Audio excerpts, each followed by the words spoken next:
Bagamat nahirapan nga po ang San Antonio Spurs ngayong araw laban sa Portland Trail Blazers, nagawa pa rin naman nga po nilang makuha ang panalo 118-116. Dahil dito, tabla na nga sila sa Los Angeles Lakers na merong record na 13-12 bilang number 10. Sa ngayon, mas lamang at angat pa rin naman dito ang Lakers since dalawang beses nga nilang natalo ang San Antonio. Pero hindi pa rin naman natin maikakaila na mas maganda ang performance na pinapakita ng San Antonio Spurs.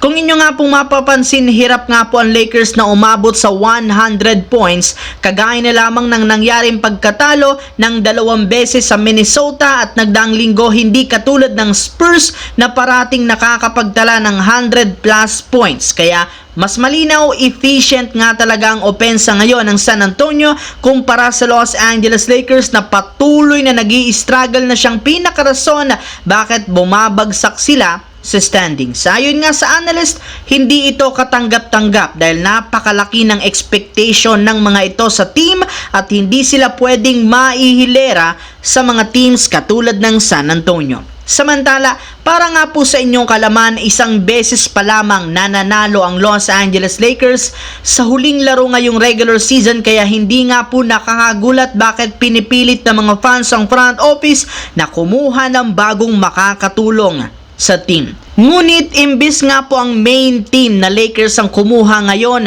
ng mga bagong player, ang kanilang G-League team pa ang desperadong kumuha at gumawa ng pagbabago, kagaya ng naibalitang opisyal na nga po nilang pinapirma ang 6th-year NBA player na si Devonte Graham sa syempre huling nakapaglaro sa San Antonio kung saan nag-average siya dito ng 13 points per game.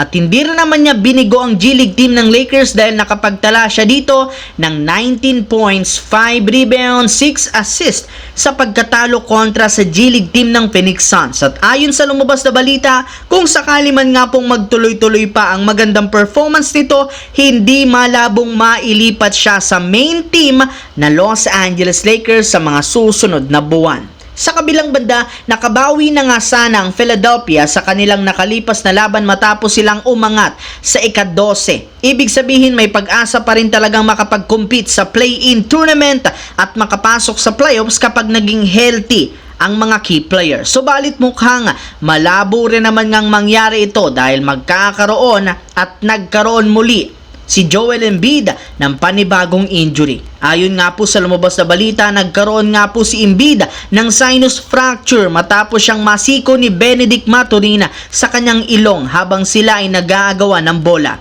Siyempre, ininda nga ito ng husto ni Embiid at bagamat nanatili siyang ilang minuto sa court, agad rin naman nga siyang maagang umalis at hindi na bumalik pa. Sa ngayon, nasa siyempre pagsusuri pa rin naman para malaman kung kakayanin niyang maglaro habang may injury at malaki ang posibilidad na hindi na naman ito makapaglaro sa mga susunod na games.